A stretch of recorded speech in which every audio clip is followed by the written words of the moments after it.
미국 정부가 캐나다와 미국 사이의 육로 국경 제한 조치를 한 달 더 연장하기로 했습니다. 캐나다 정부가 백신 접종을 모두 마친 미국 시민에게 오는 8월 9일 육로 국경 출입을 허용할 것이라고 발표한 지 불과 하루여 만에 내려진 조치입니다. 미 국토안보부는 21일 연방관보에 제기된 공고문에서 미국 캐나다 육로 국경은 최소한 8월 21일까지는 비필수 이동이 금지될 것이라고 밝혔습니다. 관광 목적 등의 여행을 위해 육로 국경을 개방하는 것은 여전히 위험성이 높다는 미 공공보건의료 전문가들의 판단에 따라 내려진 결정입니다.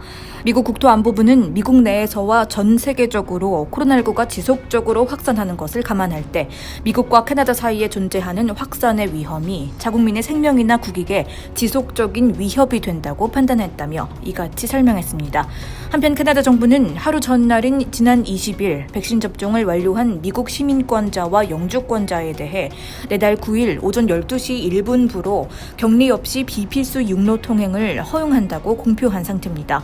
이번 결정으로 백신 접종을 마친 미국인들은 다음 달부터 어떤 이유로든 캐나다 국경을 출입할 수 있게 되었지만 캐나다인들은 필수 여행이 아닌 한 적어도 한 달 동안은 육로로 미국을 여행할 수 없게 됐습니다. 이에 대해 국경지대 주민들과 관광업계에서는 미 정부의 결정을 놓고 크게 반발하고 있습니다. 코로나19로 인한 경제적 타격이 극심한 상황에서 내려진 비생산적인 결정이라는 지적입니다. 캐나다 미국 의원 공동대표인 민주당 브라이언 히긴스 하원 의원도 바이든 행정부의 국경 제한 연장 결정에 매우 실망했다며 육로 국경 제한이 완화될 것이란 국민들의 기대에 찬물을 끼얹는 결정이라고 분노했습니다. 캐나다 여론도 미 정부의 결정에 미국인들의 육로 입국을 다시 막아야 한다고 주장하고 있습니다. 현재 델타 변이가 확산하고 있는 미국의 상황도 이 여론에 힘을 싣고 있습니다. 이에 관해 저스틴 트루도 총리는 미국과 캐나다는 국경 규제를 완화하는 데 있어 항상 비대칭적인 결정을 내려왔다며 미국의 결정에 대해 캐나다가 판단할 문제는 아니라고 말했습니다. 다음 소식입니다. 18세 미만 자녀에게 지급되는 캐나다 육아보조금이 오는 7월부로 인상 조정됩니다. 아흐마드 후센 가족아동사회개발부 장관은 20일 성명을 통해 자녀가 있는 각 가정들이 생활비와 자녀 양육비를 감당할 수 있도록 CCB 프로그램의 연간 인상을 또 한 번 추진한다고 밝혔습니다. 정부는 지난 2018년 7월부터 물가 상승률 연동 원칙에 따라 CCB를 인상 조정해 지급해오고 있는데 이번 조치는 올해로 네 번째 인상입니다. 정부에 따르면 이번 증액으로 6세 미만 자녀에 대한 1인당 연간 최대 지급액은 기존 6,765달러에서 6,833달러로 늘어나며 6세에서 17세 이하는 1인당 5,708달러에서 5,765달러로 오르게 됩니다.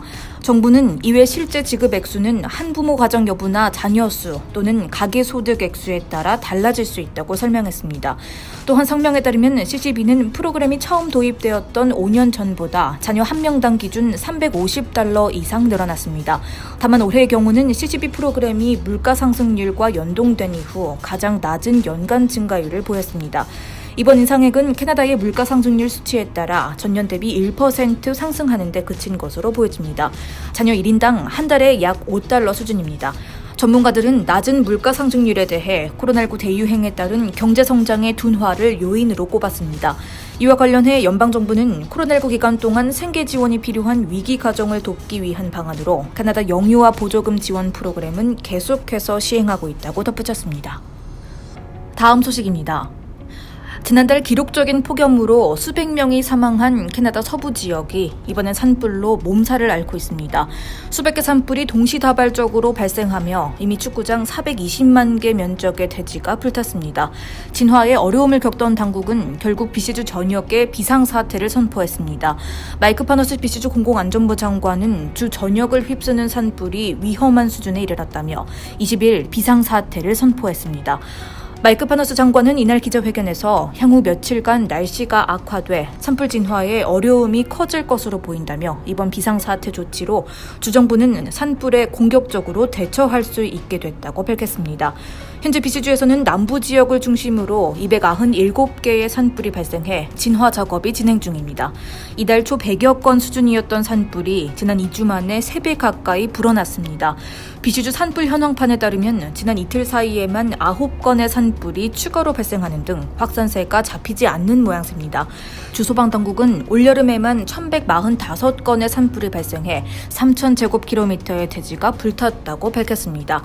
이는 축구장 420만 개가 달하는 면적입니다.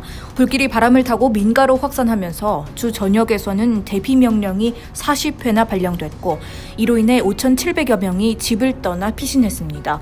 주 소방당국은 강한 바람과 고온 건조한 날씨로 산불 진화에 어려움을 겪고 있습니다. 캐나다 연방정부는 이날 BC주에 병력 350여 명을 파견해 소방당국의 산불 진화 작업을 지원할 것이라고 밝혔습니다.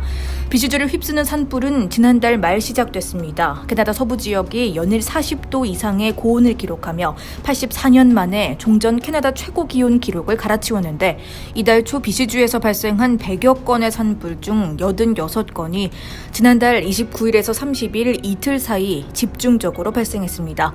전문가들은 캐나다 서부 지역에서 여름에 대규모 산불이 발생하는 것은 특이한 현상이 아니라면서도 예년보다 산불이 강력해진 원인으로 기후변화를 꼽았습니다. 다음 뉴스입니다. 식용 마리화나를 샀다면 반드시 어린이 손이 닿지 않는 곳에 보관해야 할 것으로 보입니다. 빅토리아 경찰에 따르면 지난 16일 어린이 5명이 대마 젤리를 먹고 빅토리아 종합병원으로 실려간 일이 발생했습니다. 부모와 함께 바베큐 파티에 참석한 아이들이 집에서 놀다가 어느 순간부터 낯선 행동을 하기 시작했고 부모들은 이 아이들이 집안에서 과일 맛이 나는 대마 젤리를 찾아 함께 나눠 먹었다는 사실을 알게 됐습니다. 아이들은 모두 10살이 채 되지 않은 나이였습니다. 이 대마 젤리의 포장은 성인들이 봐도 일반 제품처럼 생겼고 젤리에 대마 성분이 함유되어 있다는 언급과 어린이 손에 닿지 않게 보관하라는 주의사항은 작은 글씨로만 쓰여 있을 뿐이었습니다. 5명의 어린이는 병원에서 간단한 검사를 받고 퇴원한 것으로 전해졌고 이 소동으로 인한 기소는 없었습니다. 2018년부터 기호용 마리화나가 합법화된 캐나다에서는 어린이들이 식용 마리화나 제품을 실수로 섭취하는 일이 자주 일어나고 있습니다. 이 에이블 제품의 생김새와 맛, 향 모두 일반 군것질 거리와 비슷하게 생겼기 때문입니다. 포장 역시 일반 제품과 다를 바 없는 경우가 많습니다. 실제로 지난해 10월 연방보건부의 자료에 따르면 2018년부터 2년 동안 12세 이하 어린이가 대마 성분이 첨가된 음식이나 음료수를 섭취하고 심각한 반응을 보였다는 사례가 최소 15건이 보고됐습니다. 경찰은 캐나다에서는 기후용 대마를 사용하는 것이 합법이지만 식용 대마 제품은 일반 제품과 비슷하게 생긴 경우가 많이 있어 주의해야 한다며 이 제품들을 항상 어린이의 눈에 띄지 않는 안전한 곳에 보관할 것을 권한다고 말했습니다.